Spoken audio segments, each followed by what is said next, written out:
Happy Wisdom Wednesday, everyone, and this week's book of the week is... Hold on.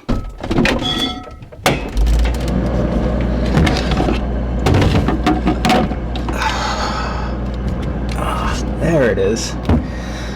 Happy Wisdom Wednesday, everyone. Here's your book of the week. Let's check it out. Ooh, is that Wagyu?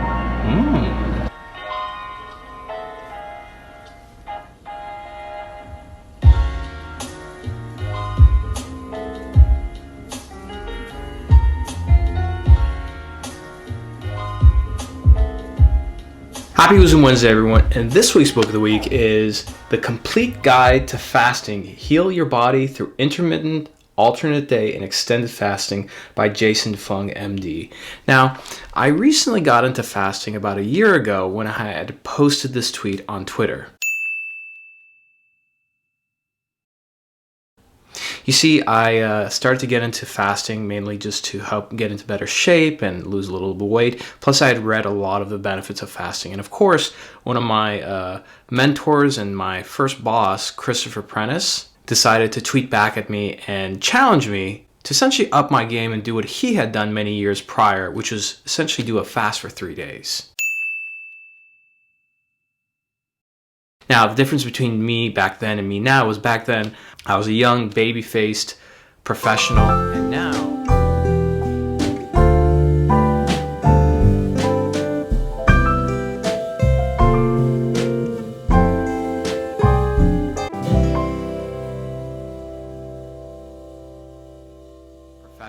and now I'm a bitter, hardened man from the business world.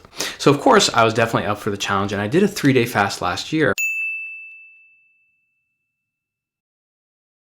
And it was an amazing experience. I felt great afterwards, and I just did one again last week.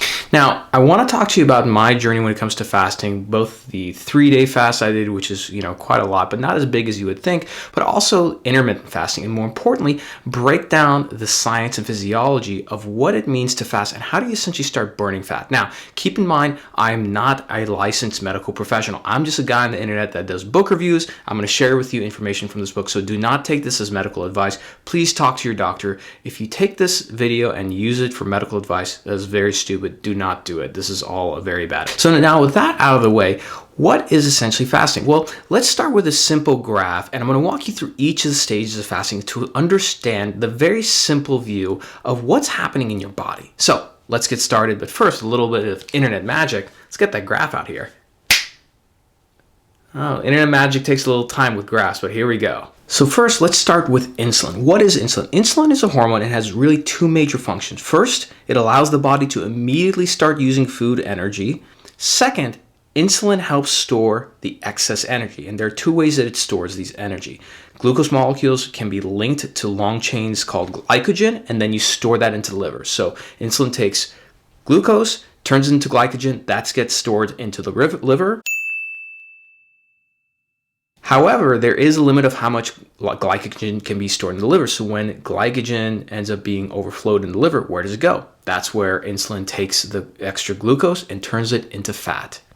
So think of it like this. You eat food, you have an increase in insulin, and insulin is going to do one of two things. Either it's going to store that sugar in the liver, or if it has a lot of it, it's going to say, hey, we have all this sugar and all these carbohydrates and glucose. We don't know when we're going to see this again. Let's store it as fat. So that's how you end up having all this weight gain, especially after Thanksgiving. So let's talk about the stages of fasting and what's happening in your body. Your body really exists in only two states: the fed state, which is high insulin, and the fasted state, which is low insulin. And there are 5 stages that our body enters in when it comes to fasting. And there's a lot of misconceptions as to what happens here. So I'm going to really clarify it for you. So number 1 is the fed state. Your blood sugar levels are really high. As we absorb incoming food, insulin starts to go up in response to move those glucose into cells, which it then uses for energy. And again, keep in mind, it's either going to put it into the liver where it's stored as glycogen, or if there's a lot of glucose, insulin's going to be there and say, hey, let's put this into fat for long-term use. The second stage is the post-absorptive phase, which is about 6 to 24 hours after beginning fasting, right? So at this point, your blood sugar and insulin levels begin to fall. To supply energy, what happens? Well, the liver starts to break down what? The glycogen, right? Remember, because that's where insulin put the extra glucose. Said, hey, let's put it into the liver first, right? The glycogen stores usually last approximately 24 to 36 hours. The third stage is gluconeogenesis. So this is about 24 hours to 2 days after beginning fasting. So at this point, glycogen stores have completely run out, and the liver manufactures new glucose from amino acids in a process called gluconeogenesis, literally the making of new glucose. In non-diabetic people, right, glucose levels fall but stay within the normal range. Number 4, and this is the one that you've seen quite often, which is ketosis. This is 2 to 3 days after beginning fasting. So low insulin levels stimulate lipolysis, which is essentially the breaking down of fat or energy, which is the breaking down of fat for energy, right? So after 4 days of fasting, approximately 75% of the energy used by the brain is provided by ketones. And of course, the last and final stage, the 5th stage, is protein conservation stage, which is 5 days after beginning the fast. So high levels of growth hormone maintain muscle mass and lean tissues, and then the energy for basic metabolism is almost entirely supplied by fatty acids and ketones. Blood glucose is maintained by gluconeogenesis by using glycerol, and increased norepinephrine or adrenaline levels prevent any decrease in metabolic rate. There is a normal amount of protein turnover, but it is not being used for energy.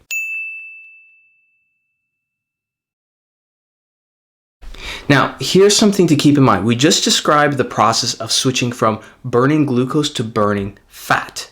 Fat is simply the body's supply of stored glucose. And the misconception about fasting is that if you fast, you're going to break down muscle. That's not true. The body does not start accessing muscle and protein until it's burned up the majority of its fat stores. Now, one thing I learned from this great book is that I had a bad misconception when it came to diet and health.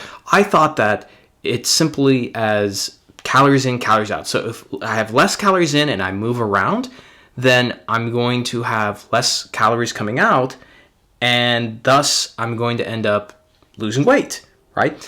The problem with this is that if you look at things like The Biggest Loser, where they did these really intense diets, this is why diets don't work really well. They do these intense diets, they restrict their caloric intake, but at some point you end up eating that food and you start putting back the pounds, right?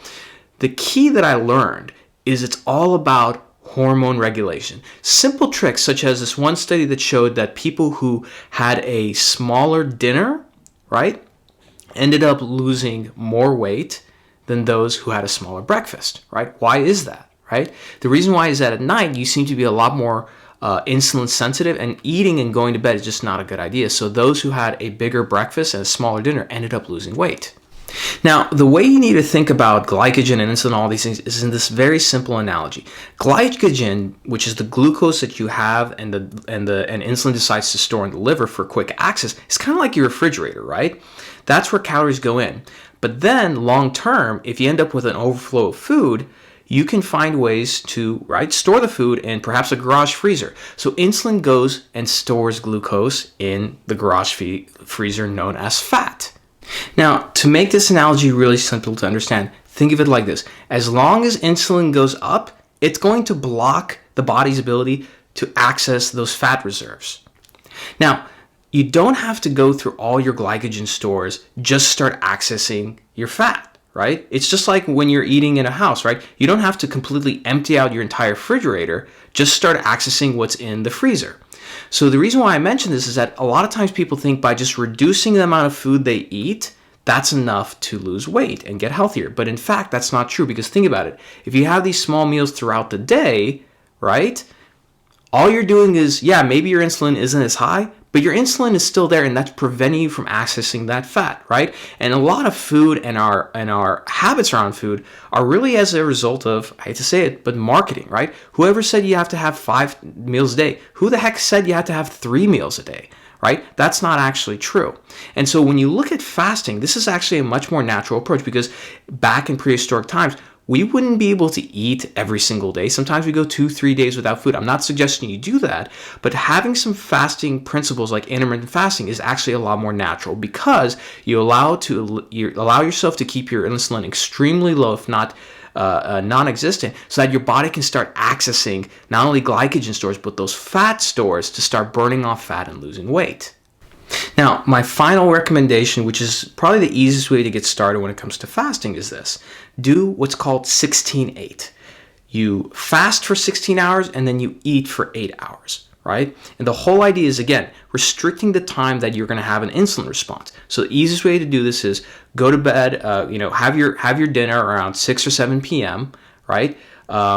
Eat something that's high in protein, very, very low in carb, and go to bed. The moment you wake up in the morning, have some black coffee. You can't put any sugar or creamer in it, right? Have some black coffee, right? And the caffeine helps with the metabolism process. It also helps with suppressing appetite.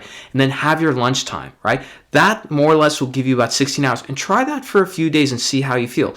I promise you that over time you start to get used to it, right? And then you can start doing more longer fasts, like a 24-hour fast, a 48, and even a 72-hour fast. One thing I love about this book is that it has these fantastic chapters where you have these protocols, a 24-hour, 36-hour, and 42-hour protocols. You have recipes, which are really helpful in terms of things that'll help you through your fast, right? Plus, it breaks down a lot of the science and medicine that makes it really confusing to understand how fasting works, but it tears down a lot of the misconceptions of fasting and helps put it in a way that's easy to remember and understandable. So that is your book of the week. Go out and get it. Check it out. Click the comments below and you can click a link and buy the book, help support the channel, and hope you subscribe. So as always, that's your book of the week. Happy Wisdom Wednesday, and I'll see you as always next week. Bye for now.